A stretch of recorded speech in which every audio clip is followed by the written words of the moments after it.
Bonjour à tous. Alors déjà, pourquoi le jour où la France est mourue? Eh bien, en plus du petit clin d'œil taquin à ceux qui égratignent le français, c'est moins une affirmation qu'une réflexion que je vous propose de mener ensemble. Est-ce que nous sommes arrivés ou allons-nous arriver au jour où la France est mourue? L'histoire de France, c'est l'histoire d'un peuple qui se voulait libre et qui soudain a ouvert ses frontières, changé sa monnaie, laissé à d'autres son budget, effacé ses référendums, fait voter presque toutes ses lois en dehors de son territoire, rejeté son drapeau, et puis, pour un pays fier de sa culture, il a voté la loi Fioraso, qui va faire disparaître sa langue, il a laissé son éducation nationale sombrer, ses acquis sociaux se détériorer, et son économie partir en fumée. C'est pas une paille. Donc je vous emmène à la rencontre d'une France qui aura tenté l'aventure de l'Union européenne, mais à savoir si c'est pour le meilleur ou pour le pire. C'est ce que nous allons voir ensemble. Et pour ce faire, nous allons remonter le temps, nous plongerons au cœur des institutions européennes, on fera un petit tour du côté des frontières et de l'euro, on se demandera alors ce qu'il en est de la démocratie, et enfin, qu'impliquent sur notre quotidien les traités européens. Alors, de tout temps, la France s'est battue pour être indépendante, brillante, innovante. La France, ça a été François Ier face à Charles Quint. Des Français qui résistent alors qu'ils sont pris en étau par le Saint-Empire romain germanique, une des premières coalitions européennes. De tout temps, le peuple de France est voulu indépendant de toute oligarchie. D'un côté encore le Saint-Empire et la noblesse, et face à lui, la Révolution et la Déclaration des droits de l'homme et du citoyen, et c'est toujours la France qui brille. Mais c'est aussi une contradiction. De tout temps, on se déchire à l'intérieur des frontières. Qui la vend? Qui la protège? C'est Philippe Pétain et l'appel de la nouvelle Europe voulu par le Troisième Reich. Et c'est le général de Gaulle qui voudra que la nation se rassemble pour vivre libre. Et puis l'histoire s'accélère, c'est le CNR, le symbole de la solidarité, et c'est encore la France qui gagne sa liberté. Et puis les pères de l'Europe, Jean Monnet, Robert Schuman, des hommes providentiels pour certains, pas pour d'autres. Et enfin voilà, on y arrive, on change de cap, c'est le traité de Rome en 1957. C'est un premier président, Walter Einstein. Et ce sont 6 pays qui signent le début de ce qui deviendra l'Union européenne telle que nous la connaissons aujourd'hui. Toute une histoire pour en arriver à ce qu'on nous a vendu comme un rêve, l'Europe des peuples, l'Europe de la paix, le plein emploi et l'indépendance face aux 2 grands blocs, l'Amérique et l'Union soviétique. Donc jusque-là, tout va bien. Sauf que l'histoire a plus d'un tour dans son sac et ça va rebondir, et même très fort. En 2000, nous apprenons que nos pères de l'Europe n'étaient pas si providentiels que ça. Ils étaient financés par les USA. Ce sont les fameux dossiers déclassifiés de la CIA. Alors on sait aussi que tous les présidents américains ont eu un regard bienveillant sur la construction européenne, pourtant bâtie pour leur faire concurrence. En tout cas, c'est ce qu'on nous a dit. Alors quoi penser des déclarations d'Eisenhower dans Paris Match en octobre 1951 ? Rien ne pourra nous être plus agréable que d'apprendre que les États d'Europe se réunissent. Aucune décision pourrait mieux nous aider dans la tâche que nous poursuivons. Mais quelle est donc cette tâche qui fait que l'Europe, pourtant concurrente, semble ne pas être si gênante? Et puis c'est le tour du président Walter Einstein, qui aura été un des juristes désignés par Hitler pour bâtir le projet de Nouvelle Europe. Projet qui aura pour concept majeur que les décisionnaires n'ont aucun compte à rendre au peuple. Face à tous ces éléments qui s'entrechoquent, certains aujourd'hui se demandent qui a bien pu payer les alliances du mariage, et d'autres affirment même que cette union n'a jamais été signée pour le meilleur, mais plutôt pour le pire. Voilà pour ce résumé rapide de l'histoire, et à la revisiter, on en arrive à aujourd'hui.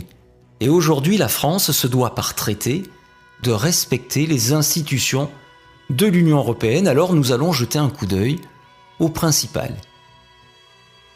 Leurs rôles sont définis dans les traités européens. C'est à la fois bien puisqu'on sait qui fait quoi, sauf que ça peut être un frein pour l'évolution de leurs compétences, surtout lorsqu'on sait qu'on ne peut pas changer facilement, voire pas du tout, le contenu des traités. Alors elles ont des rôles qui interagissent les uns avec les autres et visiblement, c'est la Commission européenne qui est le cœur décisionnaire. Par contre, il y en a une qui semble n'avoir de lien avec aucune autre, on y reviendra. Donc, voyons celle qui joue un rôle majeur, le Conseil européen. Il rassemble les chefs d'État, peu souvent, et ne fait que donner l'orientation de politique générale. Vous allez me dire, c'est déjà énorme. Sauf que cette politique, elle est soumise à la direction donnée par les traités européens. Donc, c'est un frein à la liberté des chefs d'État de débattre de tout ce qui n'est pas contenu dans les traités. Et en ce qui nous concerne, qu'on l'aime ou qu'on ne l'aime pas, c'est pas le problème, c'est donc un frein pour la politique menée par notre président de la République en France. Il n'a pas vraiment d'alternative, soit il suit les directives européennes, soit il décide de quitter l'Union. Alors ensuite, le Conseil de l'Union européenne, qu'on appelle aussi le Conseil, lui, il travaille en collaboration étroite avec le Parlement.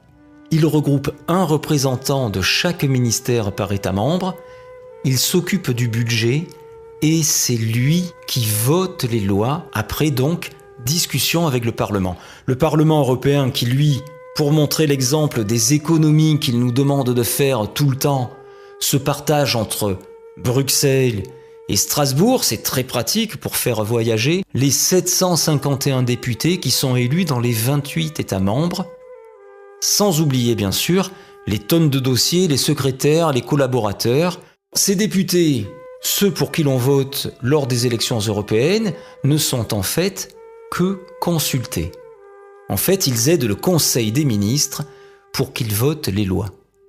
Et ces lois, elles sont votées à la majorité absolue ou qualifiée, ce qui fait qu'on n'arrive pas toujours à se mettre d'accord. Et dans ce cas, et c'est souvent, c'est la Commission qui finit le travail et qui adopte les lois selon ses propres critères à elle. Quels sont ces critères ? Eh bien, il faudra lui demander. Donc on sait qui vote vraiment les lois, mais qui les propose quand on sait que les députés, c'est-à-dire le peuple, ne peuvent pas le faire ? Eh bien, la Commission européenne, ou Commission. Elle regroupe le président, actuellement c'est Jean-Claude Juncker, 28 commissaires, un par État, qui eux ne sont élus par personne, c'est-à-dire ils sont choisis selon leur qualité. Mais la notion de qualité, eh bien ça, il faut aussi le demander à la Commission. Alors son rôle, c'est faire appliquer les lois et le budget. Ça c'est l'exécutif, comme en France. Et puis c'est elle qui propose donc les lois. Et quand on sait qu'elle a aussi un regard sur la justice et la force armée pour la sécurité de l'Union, et ça c'est loin d'être comme en France, alors c'est là qu'on est content d'être amis avec Wikipédia. Et Wikipédia nous dit « Une dictature est un régime politique dans lequel une personne ou un groupe de personnes exerce tous les pouvoirs de façon absolue sans qu'aucune loi ou institution ne les limite. » Alors de là à dire que ça peut être appliqué à l'Union européenne, je vous laisse voir avec vous-même. Et enfin, la BCE, la Banque Centrale Européenne, celle qui n'avait aucun lien avec personne, eh bien, c'est une banque. Elle reçoit l'argent de tous les pays membres, donc notre argent. Mais attention, on continue à s'accrocher, elle en fait ce qu'elle veut. Elle décide de la politique monétaire de l'Union, mais elle est totalement privée et indépendante. Et ça, c'est plutôt à mourir de rire, surtout avec l'argent des autres. Elle n'a aucun compte à rendre à personne, ni au chef d'État, ni à la Commission européenne, qui est pourtant le cœur de l'Union, ni aux Européens, ni même à la justice. Totalement en dehors de la planète. Quant à sa politique, c'est jouer contre l'inflation. L'inflation, pour faire court, plus il y en a, moins les riches sont riches. Sauf qu'en jouant avec une dose d'inflation, on peut aussi relancer la compétitivité et donc créer de l'emploi. Mais bon, vu qui est à la tête de la BCE, ancien collaborateur de Goldman Sachs, c'est pas vraiment la solution qui est choisie. Ensuite, l'Union européenne, c'est l'euro et c'est un marché sans frontières intérieures. Alors voyons ce qu'il en est pour la France. Une monnaie, en plus de son côté pratique pour échanger la valeur de son travail contre la baguette de pain qui est le travail du boulanger, c'est en fait le reflet de l'économie du pays. Les moyens de production, les salaires, la productivité, les acquis sociaux, la manière de vivre. Jusqu'en 2002, nous avions le franc. Et chaque pays souverain avait sa propre monnaie, c'était le reflet de ce qu'il était. Et ça, c'est la diversité. C'est ce qui fait qu'un Français n'est pas un Allemand ou un Italien. Et même si on nous parle de modèle allemand, eh bien c'est bon pour les Allemands. Nous, on est simplement différents. Et puis ça a du bon d'être différent. Parce que ça permet d'échanger, puis ça permet de grandir de la différence de l'autre. Alors la monnaie, plus ton économie se renforce, plus elle devient forte. Et l'inverse est pareil. Et comme des vases communicants, quand ton économie se renforce, c'est un petit peu comme si la monnaie du voisin, elle perdait de sa valeur. Alors, avec ta monnaie, tu peux acheter une tomate de ton jardin. Mais selon la force de ton économie, si tu regardes dans le jardin du voisin, tu te rends compte que tu peux en acheter plusieurs pour le même prix. Alors bien sûr que c'est tentant, mais si le voisin il vient chez toi te vendre les tomates de son jardin, eh bien les tomates de ton jardin, elles vont pourrir. Alors là, plus de commerce, plus de travail et plus d'argent. Alors pour que les tomates des uns ne deviennent pas des bombes qui vont venir détruire les tomates des autres, eh bien à l'époque on savait réguler le marché. Comme ça, chacun avait sa chance de faire du commerce. Il ne viendrait d'ailleurs pas à l'idée d'un père de faire une course à pied contre son petit garçon en partant au même niveau. Ou alors c'est un fou furieux. Il va laisser une distance de compensation pour que chacun ait sa chance, bien sûr, d'arriver premier. Avec le temps, plus l'enfant grandit, plus le père va se rapprocher de lui jusqu'au jour où l'enfant il va devenir plus fort et c'est le père qui, lui, va partir le premier devant son fils. Eh bien pour la monnaie, c'est pareil.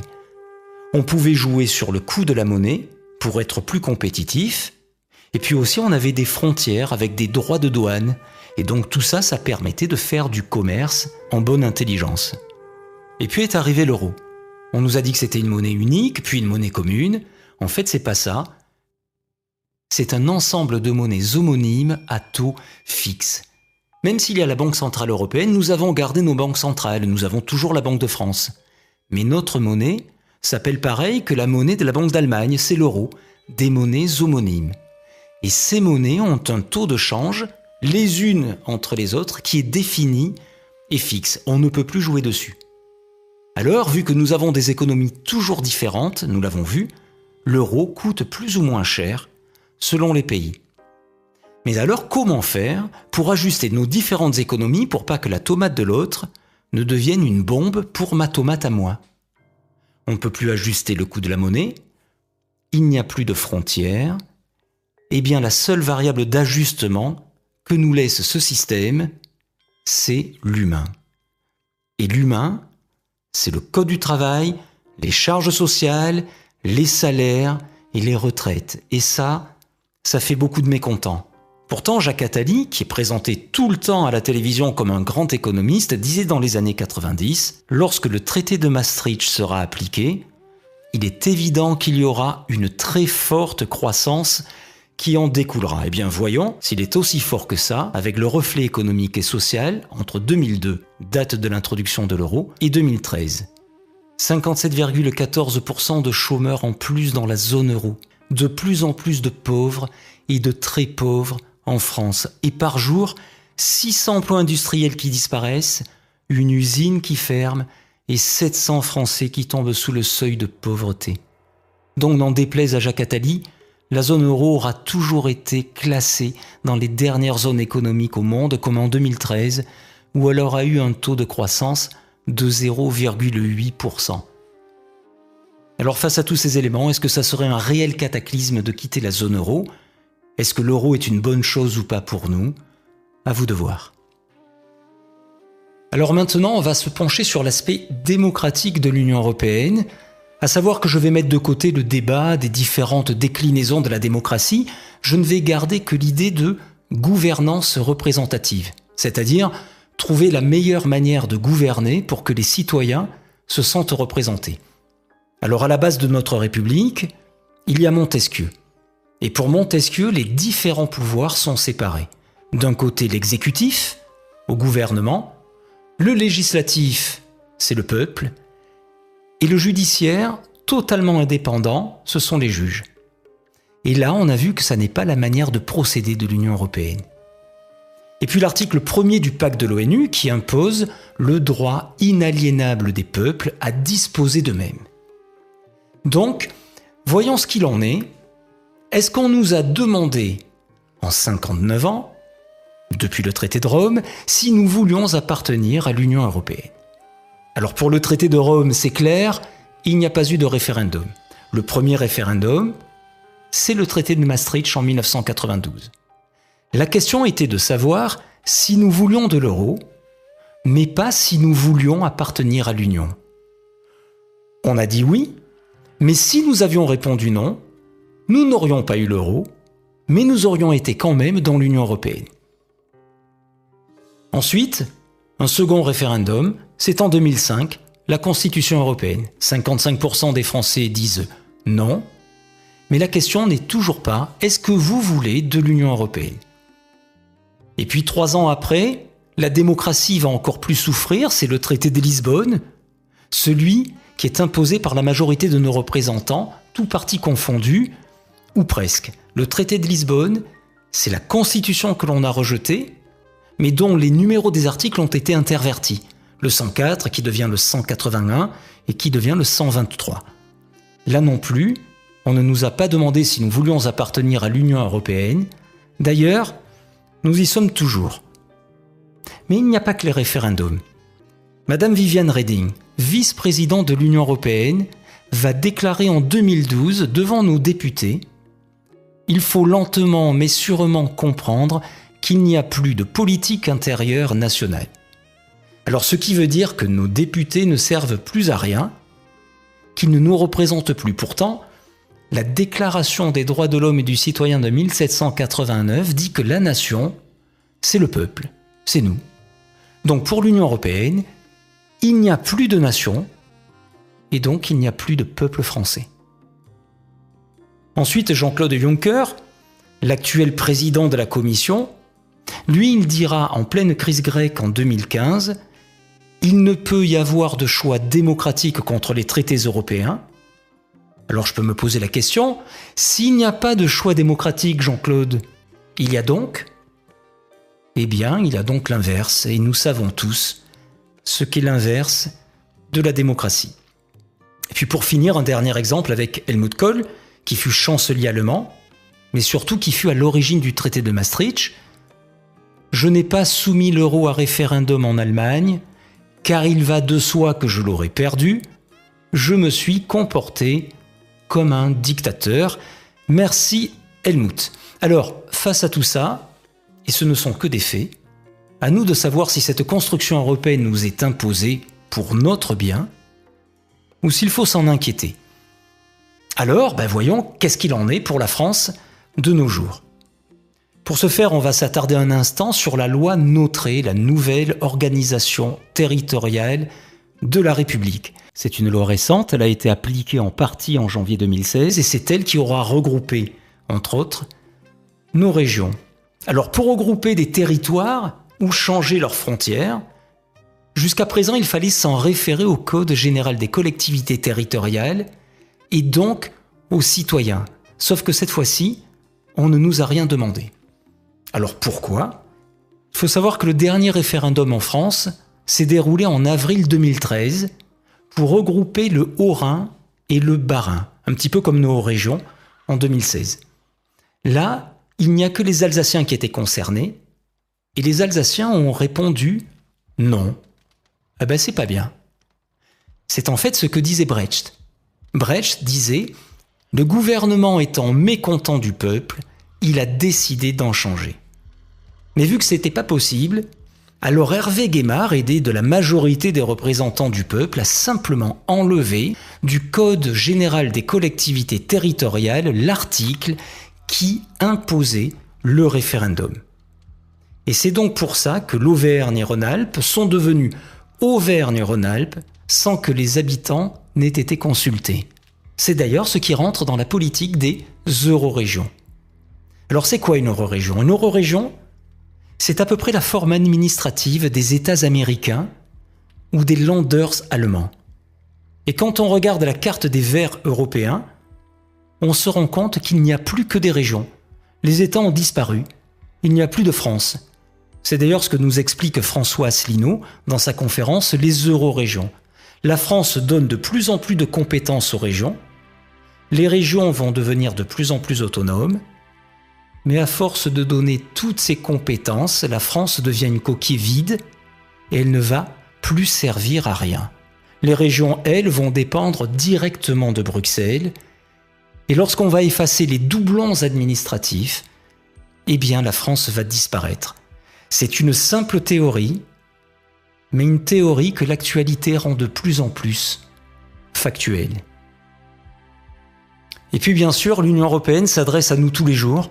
La loi des lois, c'est de moins en moins notre constitution de 1958, ce sont les traités européens. Ces traités, nos gouvernements les appliquent, et même que parfois on est totalement perdu avec nos valeurs qui disparaissent. Alors est-ce que c'est volontaire de leur part, ou sont-ils obligés? La première chose à savoir, c'est que l'Union européenne a des compétences qui lui sont propres. Ce sont les compétences exclusives qui ne regardent plus les États. C'est comme ça, et c'est pas autrement. Ces compétences sont l'union douanière, entre autres les taux, et ça peut provoquer des délocalisations, des règles de concurrence entre les États, et ça peut amener des privatisations, et puis la politique monétaire, on a vu ça avec l'euro. Et les États n'ont donc rien à dire sur tout ça. Ensuite, des compétences dites partagées, à savoir que dans les faits, on ne demande que rarement les avis des États.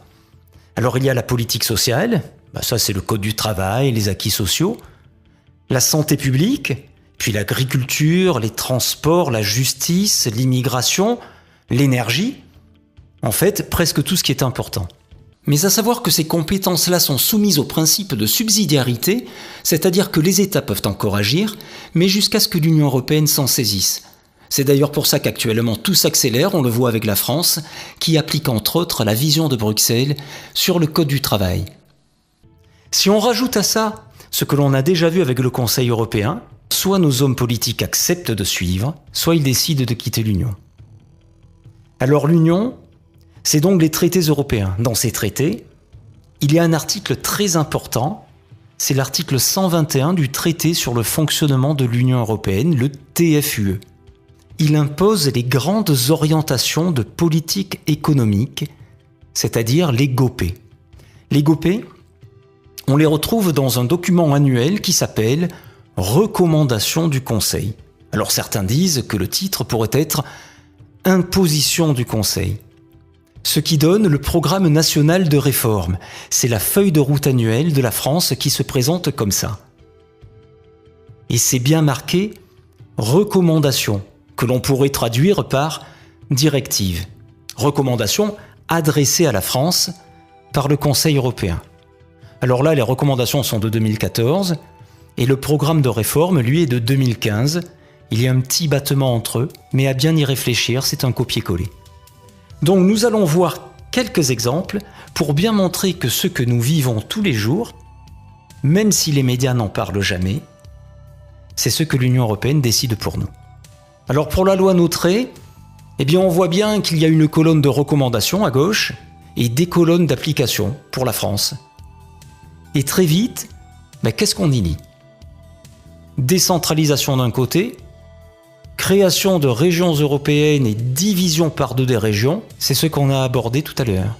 Fusion des collectivités locales, et la France répond par la réduction des intercommunalités. Et là, on comprend que nos communes, telles que nous les connaissons, vont disparaître ou vont devoir se regrouper par agglomérations plus importantes, les fameuses agglos. Ensuite, éliminer les doublons. Et on lit transfert de compétences des départements. Et là, en plus des communes, ce sont les départements qui vont donner leurs compétences à la fois aux régions au-dessus et aux agglos en dessous. Et puisqu'il faut éliminer les doublons, alors les départements vont disparaître. Et c'est tout notre héritage de la Révolution française qui va partir en fumée avec les communes et les départements. Ensuite, jetons un coup d'œil sur l'agriculture. La France avait une agriculture de qualité et de terroir. Désormais, elle est soumise aux articles 33 et 39 qui imposent la productivité et le progrès technique. Eh bien, ça impose de regrouper les exploitations en exploitations gigantesques façon États-Unis, de plus en plus d'engrais, la réintroduction des farines animales et des OGM par l'Union européenne. Et lorsque la France a voulu s'y opposer, elle a payé près de 10 millions d'euros de pénalités. C'est aussi de plus en plus de normes sanitaires et administratives, mais aussi de moins en moins de protection avec l'article 32 qui favorise les échanges commerciaux, c'est-à-dire tout doit être fait à n'importe quel prix pour faire du commerce. C'est donc un choc frontal pour nos agriculteurs face à des pays à très bas coût de salaire, une réelle guerre qui leur est menée. La France était 3 millions d'exploitations agricoles dans les années 60. Aujourd'hui, les agriculteurs sont moins de 400 000. 2 agriculteurs se suicident tous les 3 jours. Et l'Union européenne qui continue des accords de libre-échange comme celui entré en vigueur en janvier 2016 avec l'Ukraine, qui a un salaire minimum 35% moins cher qu'en Chine. Une guerre qui ne fait que commencer quand on sait que le TAFTA va nous être imposé. Le TAFTA, c'est un accord de libre-échange entre les États-Unis d'Amérique et l'Union européenne où seuls les plus forts résisteront. Pour nos services publics, si je connais personne qui aime payer des impôts, nous sommes nombreux tout de même à nous dire qu'à en payer, au moins que ça finance ce qui peut nous faciliter la vie. Alors on a beau critiquer nos fonctionnaires, ou nous faire critiquer nos fonctionnaires, comme pour mieux les faire disparaître, un facteur, c'est du lien social. Surtout lorsqu'ils visitent une personne seule. Et c'est important le lien social. Nos pompiers, nos infirmières, on aurait été content de les trouver lors des attentats en France. Le train, ça relie aussi les hommes, et nos écoles, ça fait la France de demain. Alors que restera-t-il de tout ça avec l'article 106 du TFUE qui interdit aux États de financer les entreprises publiques? Si l'État ne peut plus financer les entreprises publiques, alors c'est l'annonce de la privatisation de nos services publics. On l'a vu avec l'EDF, on le voit avec la SNCF. Et si on laisse aux banques le droit de financer l'éducation de nos enfants un jour, c'est leur avenir qui sera conditionné à la rentabilité. Et la rentabilité, ça fait pas bon ménage avec la culture. Si on regarde dans le programme de réforme, on lit qu'on s'attaque aux professions réglementées. Alors ça donne les taxis Uber. Et cette ubérisation, elle risque de s'appliquer à tous les métiers, pas simplement les taxis. Tous auto-entrepreneurs. Et pourquoi pas, plus de salaire, de charges et de retraites telles que nous les connaissons. Et puis on parle de concurrence et on répond par la libéralisation des transports. La fameuse loi Macron qui n'a absolument rien inventé. On va privatiser la SNCF et mettre de plus en plus de cars sur les routes, même s'ils vont polluer bien plus. Mais des cars, surtout, qui pourront être conduits par du personnel moins qualifié que pour conduire un TGV. Et là, eh bien, ça fait appel à des travailleurs détachés. Les travailleurs détachés, ce sont des travailleurs qui viennent de loin, mais qui coûtent beaucoup moins cher qu'un travailleur français. Alors ça peut être bien de voyager pour pas cher, mais si ça met tout le monde au chômage, alors on peut se demander qui pourra encore voyager, même pas cher.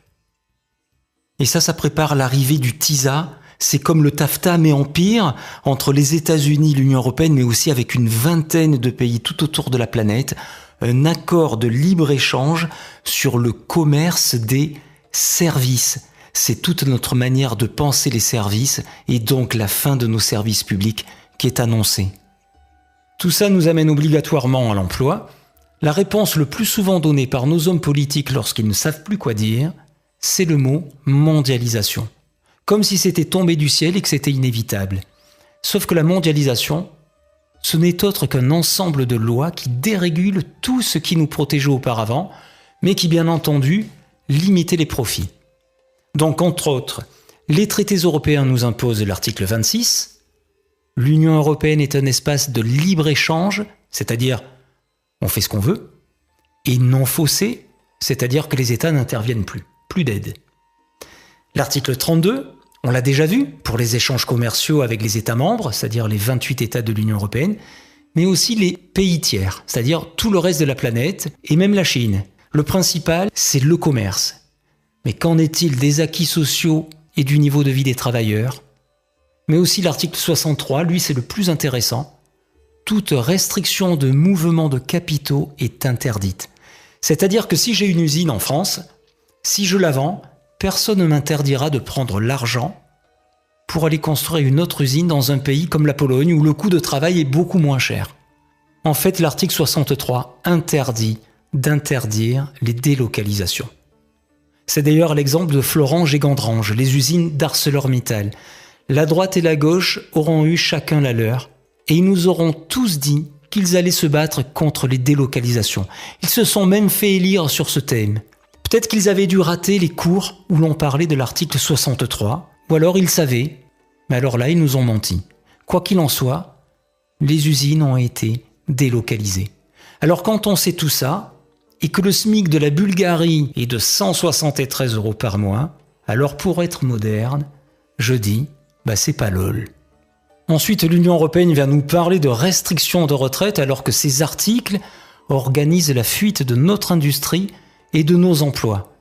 Et la France répond par des hausses de cotisations de retraite et d'une plus longue durée de cotisation. Alors pour créer de l'emploi, on va baisser les allocations chômage, comme si ça avait un lien, et on va faciliter les petits boulots, donc précaires. Et comme si ça ne suffisait pas pour des Français qui se paupérisent, on va s'attaquer aux prestations sociales et au remboursement de santé. La santé étant d'autre part, il faut le savoir, soumise à 2 articles des traités européens qui évoquent des impératifs de rentabilité. Alors est-ce que ça annonce la privatisation de la sécurité sociale? En tout cas, c'est une explication à la baisse des remboursements. Ensuite, très vite pour montrer que la loi s'applique bien entendu à tous les secteurs, l'immigration. Alors on sait que ça fait de l'audimat, on sait que c'est un bon thème pour les élections, mais on oublie surtout qu'on parle d'humain et que ça crée de la misère, de l'exaspération autant chez ceux qui arrivent que chez ceux qui vivent déjà ici et qu'on n'écoute plus jamais. On le voit avec les événements de Calais, on le voit avec les événements des migrants. Mais que fait le gouvernement? C'est ce que j'entends tout le temps dire. Eh bien, rien. Puisque ce sont 4 articles des traités européens qui décident des entrées et des sorties du territoire, du regroupement familial, du droit d'asile et des expulsions du territoire. Donc ceux qui vous disent qu'ils vont agir contre l'immigration sans vouloir sortir de l'Union européenne, et donc de ces articles-là, ne vous disent pas la vérité. Alors bien sûr, il y aura toujours ceux qui vous diront « oui, mais tu comprends », en fait les beaux parleurs qui surtout ne connaissent pas l'histoire, et l'histoire récente, c'est le président Sarkozy en 2010 qui aura voulu renvoyer les Roms dans leur pays d'origine. Alors Viviane Reding, qui s'occupait à l'époque de ces affaires-là pour la Commission européenne, aura dit non, et ce fut non. Point à la ligne, tout le reste n'est que bavardage. Alors on va finir avec la sécurité nationale. Est-ce que l'Europe est toujours synonyme de paix? Eh bien c'est l'article 42 du traité sur l'Union européenne, le TUE, qui impose l'OTAN comme garant de la sécurité de l'Union. C'est tout de même insolite pour une Union européenne qui a été bâtie pour faire rempart aux grands blocs étrangers. Parce que l'OTAN, c'est tout de même Washington. Et que la politique étrangère des USA, elle se définit par ce qu'on appelle le choc des civilisations. Il suffit de lire Huntington et Brzezinski. Et puis ensuite, lorsqu'on voit la carte des bases de l'OTAN, et qu'on voit toutes ces guerres dans des pays pas très blancs, auxquels l'Union européenne et la France ont participé, et sans parler de la violence qui règne désormais au sein de l'Union elle-même, on peut tout de même se demander si vraiment l'Europe, c'est la paix. Alors avant de conclure, il nous reste à voir le cadeau de l'Union, c'est-à-dire les aides et les subventions européennes. Ça ne vous aura pas échappé, il y a bien un point d'interrogation, et on va voir pourquoi. Tout d'abord, il y a une contrepartie à ces subventions, c'est de faire la publicité de l'Union. Pour chaque aide, on dresse le drapeau européen. C'est pour ça qu'il y en a autant sur nos bâtiments publics ou lorsqu'on fait des grands travaux. Alors il est vrai que nous recevons différentes aides de l'Union européenne. La PAC, la politique agricole commune, le FSE, le Fonds social européen, le Fonds FEDER pour les entreprises et les formations. Mais il y a un détail qu'il ne faut pas oublier, c'est que la France est le second contributeur net de l'Union européenne, c'est-à-dire qu'on donne plus à l'Union qu'elle nous en reverse. Dès qu'il y a de l'argent distribué quelque part par l'Union, c'est-à-dire en Grèce ou même en Ukraine, malgré son gouvernement composé d'un tiers de partis néo-nazis, eh bien 16% sont payés par la France. Chaque année, la France donne à peu près 24 milliards d'euros à l'Union européenne, qui nous rend de notre argent à peu près 15 milliards, les fameuses aides qu'on vient de voir. Et lorsqu'on fait la balance, la France perd 9 milliards. Alors, lorsqu'on perd 9 milliards, est-ce qu'on peut dire que l'Union nous donne des aides ? Certains même disent que si nous quittions l'Union européenne là, maintenant, nous pourrions donner les mêmes subventions à tout le monde, mais que nous aurions en plus 9 milliards par an pour aider nos écoles, nos hôpitaux et nos services publics. Par contre, ce qui est plus sûr, c'est que le véritable cadeau de l'Union européenne, mais à l'envers, c'est une inflation normative. De plus en plus de normes sur tout. Ce sont les fameuses normes européennes. Alors pour conclure, face à tout ça, il semble y avoir de plus en plus de questionnements et de plus en plus de colère qui s'expriment. Il y a aussi des partis que l'on appelle souverainistes, qui sont eurocritiques, comme le Front de gauche, le Front national, jusqu'au petit parti de Debout la France. Eux, ils ne veulent pas quitter l'Union européenne, mais ils veulent la faire changer. Ils en appellent à un rapport de force entre la France et l'Union européenne qui ne pourrait en fait que plier. Mais il y a deux autres partis, le PRCF, communiste, et l'UPR, l'Union populaire républicaine, le plus gros et le plus actif, qui eux disent que c'est impossible. On ne peut pas changer une seule ligne des traités européens car nous sommes soumis à l'article 48 du TUE. Ce qui veut dire que tout ce que l'on a vu est soumis à la loi de l'unanimité. Et donc il faudrait que les 28 États membres, pas tous moins un, tous, qui ont pourtant des intérêts totalement divergents, se mettent tous d'accord au même moment sur un même point, et en plus que ce soit dans la direction qui nous intéresse à nous les Français. Eh bien l'UPR dit que ce serait bien plus difficile que de gagner à l'euro-million. Ces partis nous renseignent même sur le fait que l'on ne peut pas quitter l'euro sans quitter l'Union européenne, car il n'y a aucun article dans les traités qui le permettent. Alors ils appellent donc à quitter l'Union européenne par l'article 50 qui lui le permet et n'est pas soumis à la loi de l'unanimité. C'est pour eux le seul moyen pour que les Français retrouvent la liberté de choisir eux-mêmes leur destin collectif. Alors donc, que faire de toutes ces informations ? Eh bien, tout cela vous appartient. Pour ma part, j'aime à me rappeler ce que nous dit le grand psychologue en communication non violente, Thomas Dansbourg, lorsqu'il cite l'école de Palo Alto. Lorsqu'on fait ce qu'on a toujours fait, on obtient ce que l'on a toujours obtenu, comme pour mieux nous pousser à faire évoluer notre manière de penser. Eh bien, j'espère qu'avec tout ça, vous ferez ce qu'il faudra pour que vous obteniez ce que vous voulez vraiment obtenir, et ainsi, nous n'en arriverons jamais au jour où la France est mourue. Je vous remercie.